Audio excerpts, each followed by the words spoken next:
Right. Good evening, everyone, and welcome to our webinar this evening. I'm Jane Hauser, NESCA's Director of Marketing and Outreach.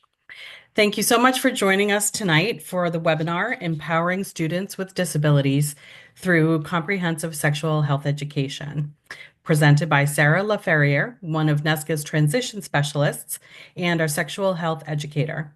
She'll be explaining what sexual health education is and is not, why it is so important, and how this kind of education can take place. Just to cover a couple of housekeeping topics with you all, we will be having a live Q&A at the end of the presentation. So if you have a question as it comes up during the presentation, please feel free to put it into the Q&A tab at the bottom of your screens, and we'll be sure to address it at the end of the webinar. If we aren't able to get to all of the questions, please feel free to email me or send questions to Sarah directly, and her contact information will be at the end of the presentation. What we do ask is that you keep the questions at a higher, sort of more general level and not so specific, just for privacy reasons for yourself or for your child. And in follow-up, we will be sharing this presentation with you as well. So with that, I will turn things over to Sarah. Thank you, Jane, for such a warm welcome. Thank you, everyone, for being here tonight. I'm super excited to be talking about this subject with you. So, like Jane said, I'm one of our transition specialists here at NESCA.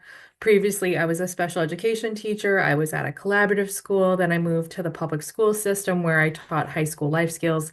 And then I was a transition teacher. So, working in the public school, working with students 18 to 22, working on like community-based skills, life skills, activities of daily living, all that really fun, important stuff near and dear to my heart.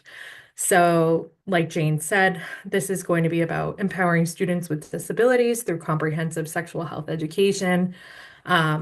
This PowerPoint presentation was modified from one of my awesome coworkers, Sophie. So I added to it and I changed a few things, but she is kind of like the creator of this and was doing this previously. So without further ado, I'm going to get things started. Um, you're going to see at the bottom of the slides that it says Elevatus training here in the bottom right or at the bottom. So Elevatus is where I got trained. They're kind of like the specialists and like the leaders in sexuality and like making sure that sexual health instruction is inclusive, adapted, and developmentally friendly for students with disabilities specifically. So they are kind of like the best of the best, and I loved my time training with them. So I'm excited to bring this information forward. Okay, let me go to the next slide.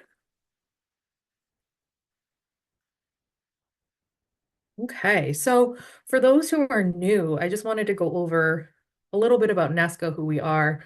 So we were founded in 2008 by our leader, Ann Helmus. So we do neuropsych practices when it's an integrative treatment. We have so many staff members here, and they're all phenomenal, well-educated, and so knowledgeable.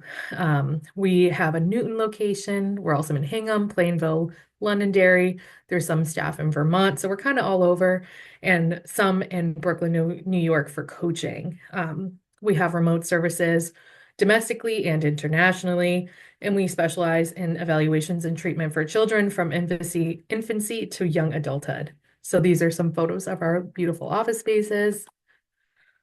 And for some of the populations that we treat children, adolescents, and young adults with reading problems, including dyslexia, academic issues, language-based, nonverbal, autism, social communication disorders, ADD and ADHD, fetal alcohol syndrome disorders, executive functioning deficits, emotional issues, including anxiety and depression, trauma and stress-related issues, intellectual disabilities. But don't fret if you feel like your kid might not fit into one of these boxes. We also treat a lot of students and kids who don't fit into one category or fit into multiple categories. So I feel like NESCA really is awesome at taking on the complex cases.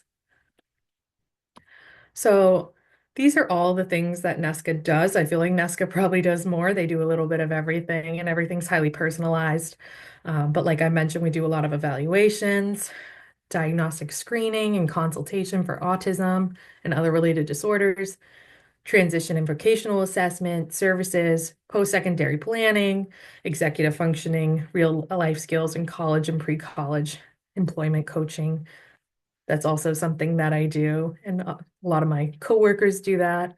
Parent consultation and coaching, school consultations, observations. We participate in IAPT meetings. We have some awesome occupational therapists, sexual health instruction and coaching. That's me.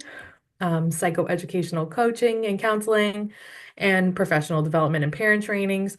And there's so many services that are offered remotely across the US and internationally.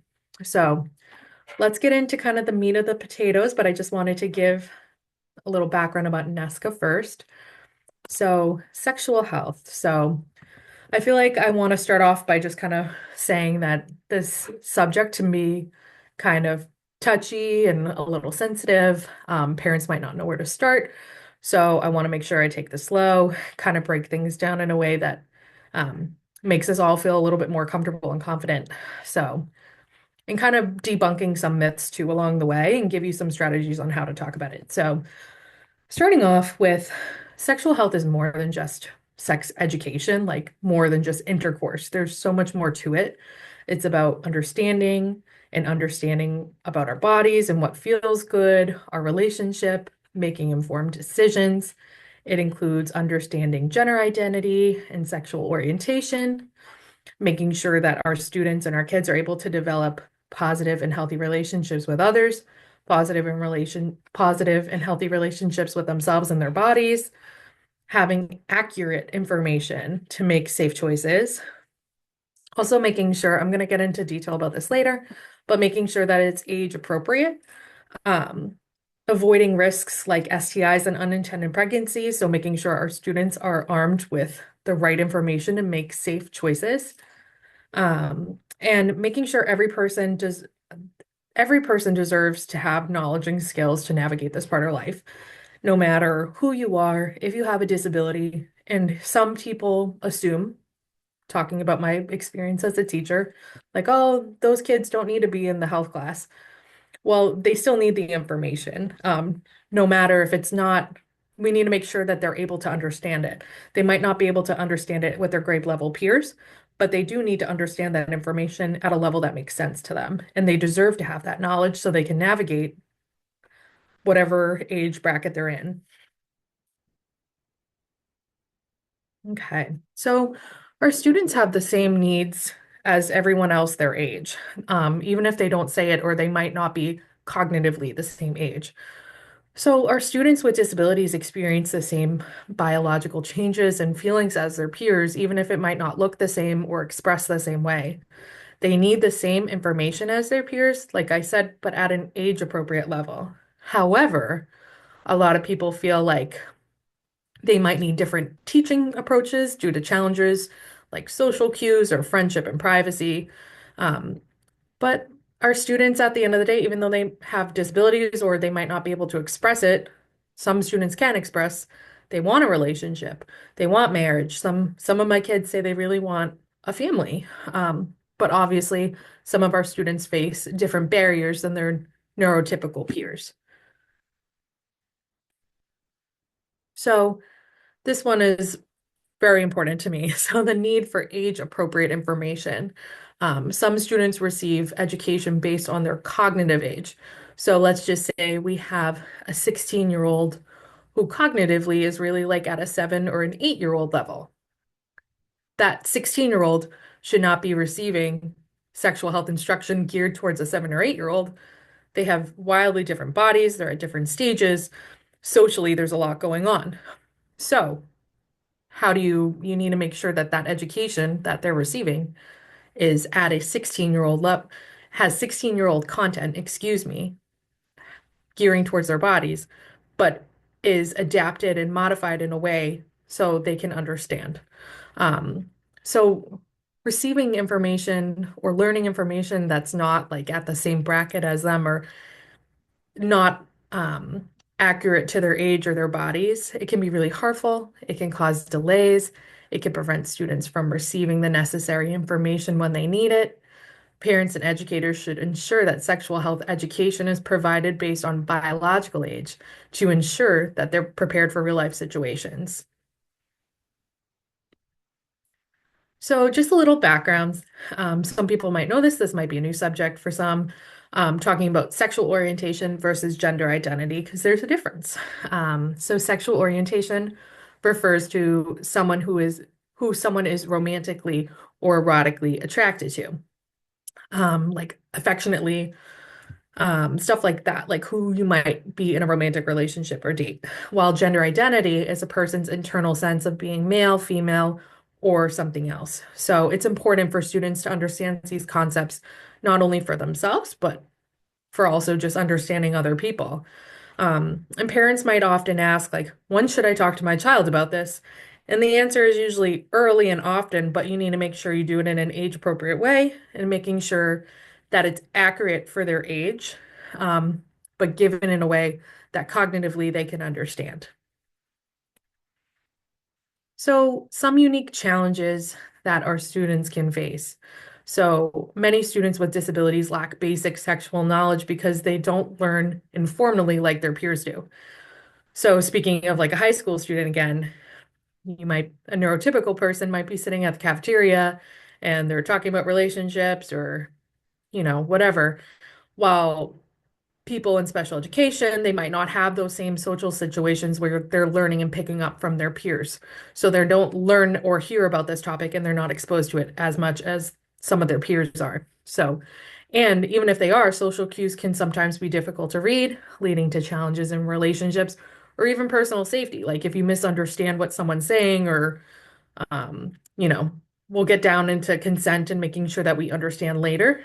Um, but just making sure that they're, you know, picking up on the social cues can sometimes be a challenge. So they may have fewer social opportunities and it could feel isolating. And sometimes we hold different expectations for students with disabilities, and this can unintentionally limit their understanding of their own sexuality.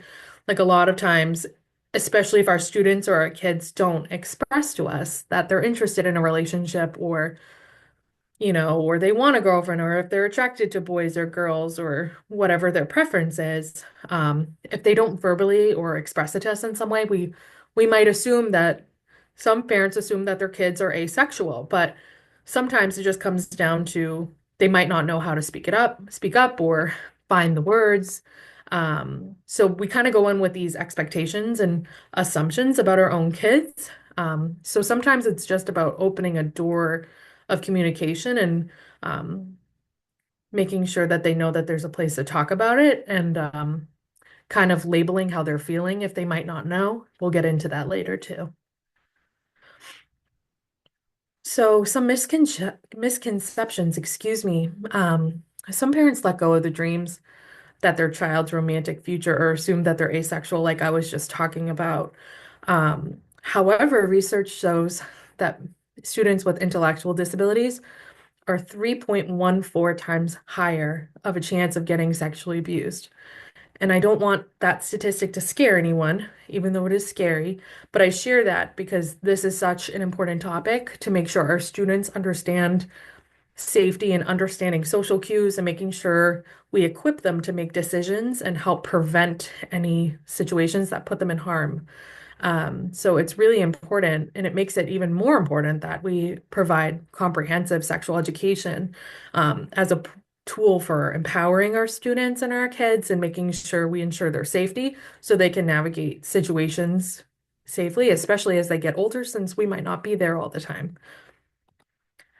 Okay, so let's chat about consent. So, consent, it's kind of a abstract concept. Um, and you want your kids to understand sex and sexuality, what drives them and their values. And part of them is learning how and who and what to consent to. So things need to be mutual. You need to make sure our kids understand how to give and get. Sometimes it's easier for people to like accept a no and then it's harder to give, or vice versa. Um, so it needs to be about comfort and trust, and it needs to be mutual. Um, it like consent is probably one of the foundational building blocks of safety and autonomy. So students have been, some students I feel like in school might be taught to like suppress their instincts and listen to the teacher or listen to your parents. And we kind of need to make sure that they also have some self-advocacy and kind of can read their awareness of their surroundings, make sure that they can understand. But so kind of trusting your gut and making sure we can read the room is like one of those skills, like, oh, this doesn't make me feel good, or something about this feels off. Um, and making sure that they understand that someone can change their mind at any time. So this doesn't even mean just for sex or sexual situations. Like this could be just like your friend agreed to play a game and then halfway through or at the beginning they were like, I don't want to play anymore. And we need to learn. That's a really easy way and a soft way of building this skill that if someone can change their mind and you need to accept that. Like you can't pressure them. And vice versa. Like looking at the other hand, like if you originally said yes, but later you decide, oh, I actually don't want to do this, it's okay to say, I changed my mind or I don't want to. Even if it's just a game or going out with friends or, um, something like that. So building those skills, especially with our younger kids, makes it easier when they're older and they have to consent to potentially a situation where they might be sexual or in a relationship, or they feel pressured by someone that they don't want to have a relationship with. Starting those skills early on, saying no, I changed my mind, practicing using our voice and speaking up, can be really essential. So, this slide here is a wonderful visual from Planned Parenthood, just highlighting like the key points about consent. It's ongoing. You can change your mind at any time, which I just talked about, freely given. Yes, no, without manipulation. Specific, and it's informed, not deceiving or lying. For example, if someone says they'll use a condom and then they don't, there isn't full consent there. And it's enthusiastic. It's about wanting to do something. I think that's a really huge part about consent. And that kind of leads me to my next analogy. I don't know if there's anyone here who's familiar with the show Bluey.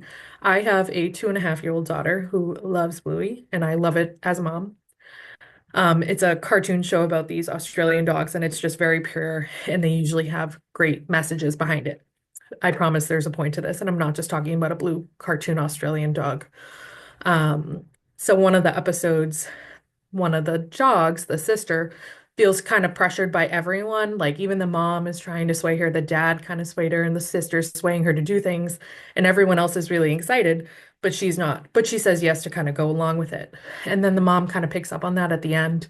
And she said this quote that sticks with me, and it's, I think, even really helpful for older kids as well as younger kids to understand consent. The mom said to her, does your outside voice say yes, but your inside voice says no? And I think that's really great and a good way to kind of show like how you might be feeling if you're feeling pressured. Kind of just going along with what everyone says, like, because I feel like sometimes with our students with disabilities specifically, they have a hard time pinpointing how they're feeling, or they might not know how to express, like, oh, my inside voice is saying, no, I don't want to do this, but I feel pressured. Like, you might not know how to put the words to that. So I think that is kind of a nice expression to have in our back pockets. Like, does your outside voice say yes? You're telling people yes, but your inside voice is saying no, like, you don't really want to do that. So I thought that was kind of special to share. So thank you, Bluey. Okay, excuse me while I take a sip of water before our next slide. Okay, so sexual health education is not just about the physical aspects. It must include relationship education too. So relationships can be complex, and students are constantly taking in information, sometimes from unreliable sources or from peers or from the internet. So it is so critical for us as parents, as educators, to make sure that one, we give them information that is factual and making sure that it's from reliable, trusted sources. but making sure we can also teach them how to discern fact and from fiction themselves when we're not there, or when they're at school, or at sports, or it comes up, or they're just like alone and they're on the internet. So kids are taking in the information, whether it's good or bad. So even if they're books at school, even if it's on from a friend, um, from online, you just want to make sure our kids can discern fact from fiction. And, this information might come up unprompted, unplanned, unexpectedly. So making sure that we know how to navigate it safely, it can be really helpful. Okay, so educating parents, we're going to debunk some myths. So, some parents, and more than just parents, some people, I should say, believe that potentially sexual education is teaching teens how to have sex or teaching your own values to contradict your own, um, or like pushing your own agenda or your own beliefs onto someone. Um, or if we talk about the behaviors or sexual acts, they're just going to do it. Um, However, thankfully, research shows that comprehensive sexual education leads to better and safer behaviors and better decision making. So, thankfully, those have been debunked. So, the next few slides, I'm going to focus on a few different methods that help us break down, and we're going to do a couple examples together, um, but helps break down like, how do I talk about this with my kid? Or like, oh my gosh, my kid or my student just asked me this. How do I respond? Um, so this is one method called the Scarborough method. And what I love about this is it really breaks things down into simple, easy to understand parts, not only for your students or your kids to understand, but it breaks it down and makes you kind of slow down and think. Because sometimes these questions can be really catching us off guard or really out of the blue, or you can be uncomfortable as a parent or a teacher because it's a new uncharted territory. So it helps you kind of stay organized and break things down in a way that makes you feel a little bit more comfortable and confident, excuse me, when things feel uncomfortable. So methods like this, it really helps us stick to the facts, be clear, simple, and sometimes like me, if I feel uncomfortable, I might kind of ramble or get off topic because I'm trying to explain more. And I love these because it really makes you stick to a script. So the Scarborough method. Like you see here on the screen, it breaks it into three categories. So physically, what is it? What are the physical aspects? Socially, is this private? Is it public? Like, what are the responsibilities and laws potentially that go along with it, or like the social norms that go along with it? And emotionally, are there feelings connected to it? Is it different for everyone? Is it going to make me feel one way versus another person another way? But what I also love about these topics, I want to add before I get into them, these like, I guess we can call them like conversation methods or whatever you want to call these, is they're not just, I think these could be really useful for other things outside of sexual health instruction and topics about health or sex. Like this could be used for anything that's kind of more challenging to explain. And there's the soy method, which I'm going to talk about in a little bit, is really good at helping with social dilemmas. But right now, this breaks it into physical, social, and emotional. And we're going to do a couple examples. So, your kid comes home from school, or you're a teacher, and your kid or your student comes up to you and they say, Miss Laugh, that was me. LaFerrier was a little long, so Miss Laugh, what's a condom? And I'm like, whoa, where did that come from? I heard it at lunch, or I heard it in the hallway. Um, well, a condom, let's use the Scarborough method. A condom is something like a rubber sock, and it goes over your penis, and it is used to prevent pregnancy and STIs, and it's used during sex. Socially, we can kind of go into it's used in private. We don't bring our condoms out in public. We don't put them on in public. This is something that's private between you, yourself, and maybe one other person. Um, and it protects you and your partner, and it's a really responsible choice. And then emotionally, many people feel good about themselves because they're protecting themselves and their partner. Um, on the other hand, there could be other emotions like, oh, it can be kind of annoying to wear condoms sometimes for some people.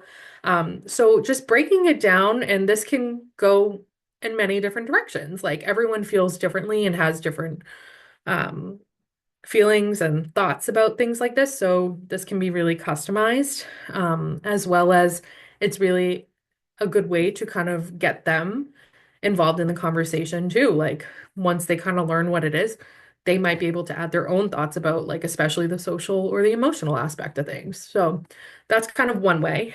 And then another way, here we go.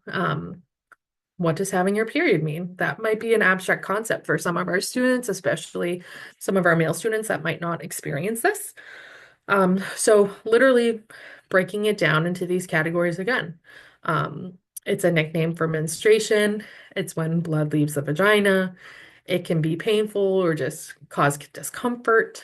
Um, it's normal for this to happen generally once a month, and it's generally handled privately, even though most people understand it. Emotionally, people could feel grumpy or upset during menstruation, and some people might feel embarrassed, but it's completely normal. So just keeping it simple, factually based, organized, those are probably the biggest things, and kind of keeping it in these categories really, really helps. Um, and if the questions are values based, or especially if you're a teacher and you might not know how to navigate like some of those harder questions, or you're worried about saying the wrong thing, stick to the facts, keep it very, very simple. And it's always okay to be like, what do you think? Or what do you think that is? Or what do you think that means? Or you could even be like, oh, that's something you could talk about with mom or dad or brother, sister, whoever at home. And I love this one. This is the soy method. So it's another way of kind of breaking it down. And like I mentioned earlier, this is really good for navigating more like social conflicts or social scenarios. So the soy method is used by breaking it into three categories. So S stands for some people think, O stands for other people think, and then Y is your thoughts or what do you think? So I really like this one because it doesn't really put your opinion in it at all. And you keep it kind of simple. Um, and you just kind of push it off onto some people or other people, and then you put it back on the student or the child. So this one's more of a social dilemma or something some of our older students might get asked or have to navigate in the future. So, a teen is dating someone who's asking them to share nude photos, even after they said that they're uncomfortable. So, that is quite the dilemma. So, here we go. So, some people might think that if you're in a relationship, you have to do things to keep your partner happy or do things that your partner wants, even if you don't. And then you can mention other people think that if you're in a relationship, it doesn't mean that you have to do something you don't want to. And real relationships are about respect and boundaries. A good answer. And then turning it back on them and making them think. Now that you kind of heard both sides, what do you think? How might you respond? Or asking them questions to kind of make them reflect and think about what they might feel. Um, like, how would you feel if you felt pressured to do something you're not okay with? Or I always like to kind of use something of interest or something that they can relate to.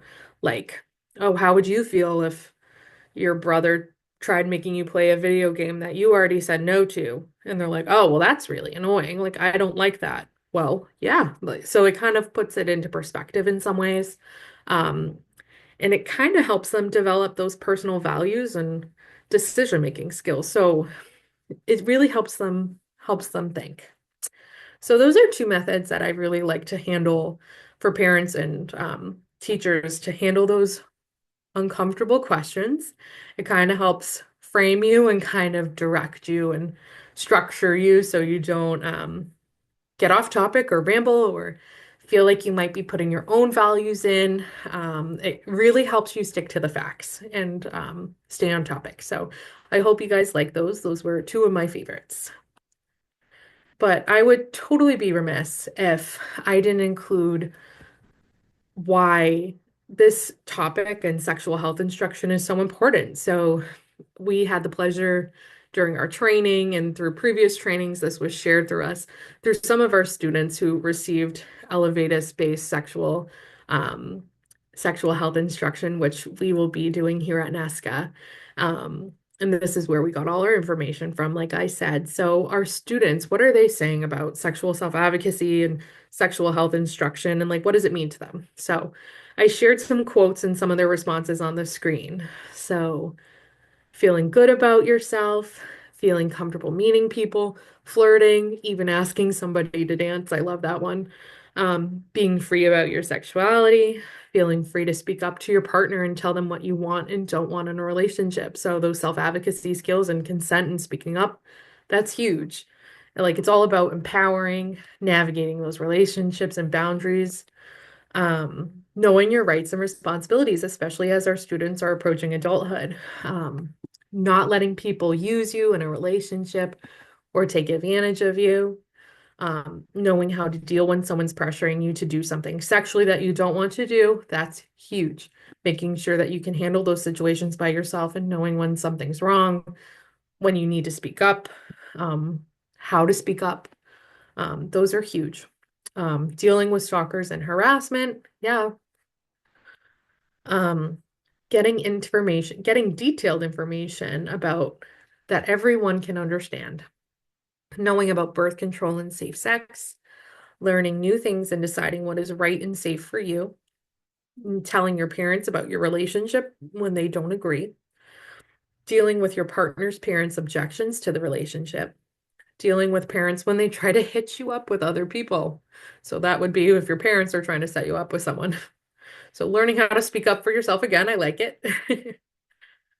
Um, Privacy is important, so speak up for it. Getting married, breaking up with people by letting them down easy. Yeah, how do you navigate those situations, or how do you know when the relationship isn't working anymore? Because these are all new and uncharted territories for our students, and these feelings are new and navigating those social situations. So it's very specific, and you might not learn it in school. So learning how to handle these scenarios are so helpful in making sure that you're doing it in an appropriate way that's safe for you and safe for others. Um, Learning from your mistakes. And this last one is sexual self-advocacy is harder than self-advocacy. Yeah, that can be true sometimes. Like this is like I just said, like this is new, uncharted territory. And learning this is exploring a new side of yourself and learning how to speak up to yourself and others. And it can be an uncomfortable subject. So yeah, I agree, it can be harder. So it's even more important that you get this training and education to make sure that you know how to handle these situations. So that was kind of the meat and the potatoes of my presentation. There's a couple more slides that talks about what we offer here at NESCA, what I'll be doing. So I'm a sexual health educator, clearly. So we're going to be offering coaching in group classes. So the group and individual coaching classes and sessions, it could be virtual or in person. There are 22 lessons that I have, and there are two versions of each lesson. So there's one for more moderate support needs students with disabilities, and then there's one for higher support needs. So specifically geared towards like kids who are in like a severe sub-separate classroom or a separate special education school. This instruction can be geared towards them, and it's in a way and it's presented in a way that they understand, but it's age appropriate and biologically appropriate. So that is so important to me. So there's different, and I can work with different students in different ways. Like it can be modified. It doesn't need to just be straight from the book. Make sure that it's customized to each kid. I included the link here. It's on our website, and I'll show you how to get to that at the end. We also offer parent coaching. If you're a parent who wants to navigate this or doesn't feel comfortable necessarily having this taught by someone else and you want it to come from you, but you want to consult with someone and get the most accurate information and how do you approach it to your student or your child with disabilities, but making sure that it's age appropriate. That's where I come in. So we also offer parent coaching, and I also hope to be doing school trainings for either teachers going in to provide professional development or to a department or to a class, or even going into schools and teaching kids there in their school setting. So that's kind of what we have on the horizon for sexual health education at NESCA. Um, my information is going to be at the end, and how to find me on our website. Um, but now I would like to turn it over and thank you guys for listening to my spiel and joining us for this presentation. And I would love to take some questions. Yes. All right. So, our first question is I work with a 16-year-old who has an intellectual disability and discovered some graphic pornography on his tablet a few weeks ago. He was understandably horrified and fascinated at the same time. He's currently in care, and I'm a professional that works with him. Can you offer any guidance here? Yeah, that one comes up pretty often. I definitely have information and more content regarding pornography. Um, I think, I don't know if it was clarified in the question, Jane, where they work. Are you at a school? Are you at home working with the student? It just says he's in care. So I'm not Okay. sure if that's a residential program or elsewhere, but I mean, maybe you can give some guidance based on whether it's residential or in the home, different Yeah, scenarios. it's hard, especially when you want to make sure your students have some privacy and you don't want to block or hinder all their access. I would say making sure that the content is safe. It can, every family goes about it differently, especially if the family doesn't know, that might be something they might want to be aware of, but it's also such a private topic. Considering his age, he's at a weird age where he's not quite an adult, but he's still a child. Making sure that it's not safe, making sure that it is safe and not dangerous. And if it starts to hinder his day, I've worked with some kids and had experience with some students where it's all consuming and it's all they think about and it's like becoming an unhealthy habit. That's when I definitely can see concerns. But I definitely have more information, and I can get into that more specifically and kind of get into more specifics. Um, through coaching too, where we can really dive in and learn about the specifics of the situation and make sure that we're giving information that is really geared towards that student. Yeah, and just to clarify, it was a residential school with no family involved. So, Yeah, that's harder then, especially when yeah. the parents aren't there to kind of access it. But I would say, especially if it's the student is out of school, they shouldn't really be watching that on school grounds. And maybe the staff at the school might need to restrict or limit access or phone usage um, while at school. Or maybe the parents might need to be looped in and make sure that he's making safe choices and understanding private versus public, especially if there's like a roommate. I don't know the living situation, um, but kind of maybe looping in and making sure, especially if it becomes a problem. Okay. And we have another one here. You mentioned that there were 22 lessons. What are these lessons on? Sure. So like I said, these lessons are modified. There's two versions of each one for moderate support needs and higher support needs students. So we go into one lessons on gender identity and expression. Another is about different types of relationships, public versus private, which I just mentioned for that last question, friendship, communication, decision making, moving from friend to sweetheart is what they call it, internet and social media communications, the many roads to relationships, being in a relationship, has your relationship gone bad, aka do you need a breakup? Body parts, caring for your body, sexual feelings and attraction and acts, communicating about sex, decision making about sex, challenging things that can go wrong. Do you want to have a child? Avoiding pregnancy, getting an STI, and then the last class is kind of like a summary class going over everything. So those are the 22 subjects that we talk about. Great. But that being said, also, if there was a specific concern or something that isn't really covered in one of these classes, the great thing about one-on-one coaching is I can really get to know that student and make sure that we can provide information, um, and do like a lesson or lessons plural on specific needs. Great. And I guess to that point also, when would you recommend individual versus group sexual education coaching? I think if the student has really specific needs, then individual for sure. Um, and I think depending on if it's like a sensitive private topic or if the student might feel uncomfortable talking about it in front of other people, then that should probably be private. But some of the lessons that I mentioned, like public versus private, or the types of relationships, or friendship, communication, um, internet and social media, stuff like that, that might be fun to do in a group. Um, but if there's some like one of the feelings and sexual attractions, that might be something you might want to do privately. It all depends on the student.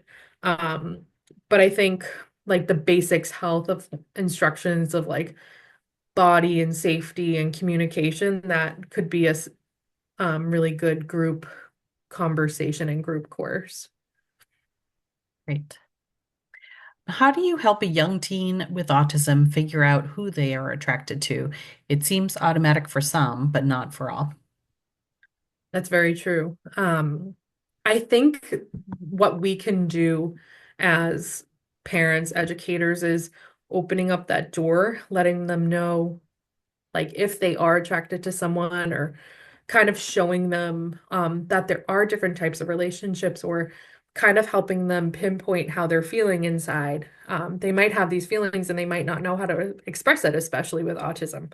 Um, Opening up that door and making sure that there's like a safe space for communication and helping them identify what they might be feeling, especially if it's like a physical feeling, especially around puberty.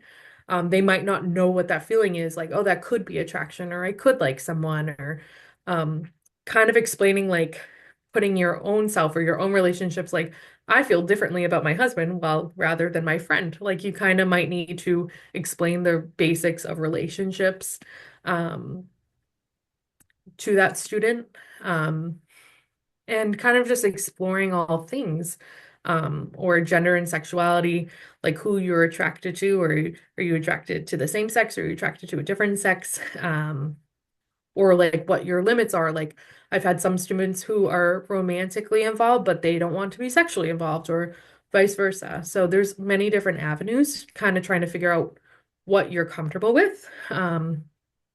And some parents might feel uncomfortable, so that's where coaching can be helpful too. If they don't want to have that conversation with their child, or their child might not want to have that conversation with their parent. So kind of navigating it and making sure that there's open communication. Okay. And what if my child never brings up any of these topics? It's kind of common. Kind of going off of what I just said, they Mhm. might not know, um, like, how they're feeling or what they're feeling. But I think it's important for parents to kind of open up that door and say, like, hey, if you do feel this way, even if it's not now and it's in the future, it's okay. It's normal. It's okay for our bodies to feel this way, or it's okay to like someone, or and this is what we can do about it, but we need to go about things safely. So like I said, just making sure that you're a safe space for your child or your student, and giving them like factually based information, letting them know that when they're ready, or if they do feel this way, this is what it might look like and this is what it might feel like. And you can always talk to me about it, or name some safe people to talk to. And how long are the lessons? So the lessons are geared to be about an hour. Some of our students work faster, some of them might take longer, so we might need to break things up a little bit. So lessons are usually about an hour. And like I said, they can be virtual or in person. And you don't also need to do all 22 of them. Like some students might have really good foundational skills already. Like they might already know public versus private or the types of relationships or body parts. While some students need a little bit of everything because they might not have gotten proper sexual health instruction at school. So learning up to date um, biologically correct, like where they are in their body right now as like a young adult or a teenager or vice versa. Um, Learning about their body parts or caring for your body, kind of like those foundational skills of sexual health. Some people might need that, and we can just focus on that, especially if sexual relationships aren't in the horizon right now where they're not of an interest. There are so many other skills related to it in this topic, like communication, consent, decision making, friendship, stuff like that. So there's stuff we can go about that isn't just sex either. So there's tons of stuff. You don't need to do all 22. Um, so it's really customizable, and they're about an hour. Great. Um, my child had sexual education in school, but the material was not easily understood. This seems like it would be a fit for him. Do you ever work in schools, with districts to provide these types of lessons to a cohort of kids who can't easily understand, the typical sexual health or sexual education curriculum? Yeah, that's a great question and definitely something that's very common, unfortunately. Especially like, oh, they put my kid who's usually in a severe special education class and needs modified instruction into like the mainstream and they had no idea what it was about, but obviously they should because that's a really important topic. So I hear that often. And the answer is yes, that's definitely a goal. We want to partner with schools, and schools can bring us in to provide this instruction not only to the students, I could do it directly to classes and students, but also to provide professional development and training to teachers as well, or sped departments, so they can teach their students and have this material, have these materials and access to this stuff so they can teach it to them themselves too. Because they might not have the appropriate curriculum, but that's something we can provide and teach at schools. Great. Any other questions at this point?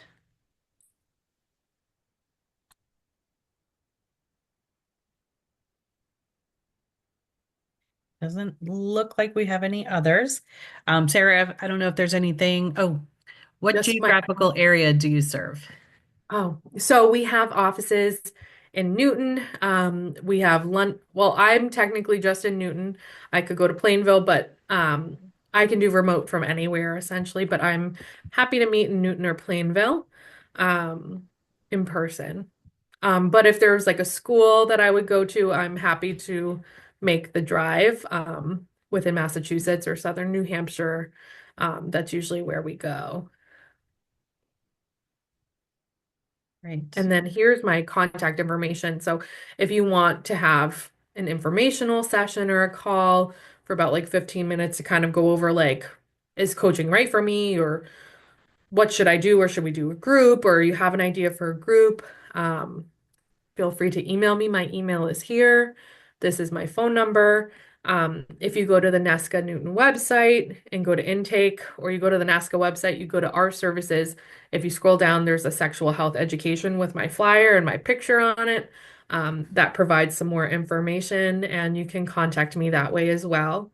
Um, but I hope to hear from you. I hope this was helpful for people and it provided some ways to kind of navigate these harder conversations with our kids and our students. So I hope this was helpful and you learned something tonight, and I really, really appreciate your time. Great. Thank you, Sarah. Thank you, everyone.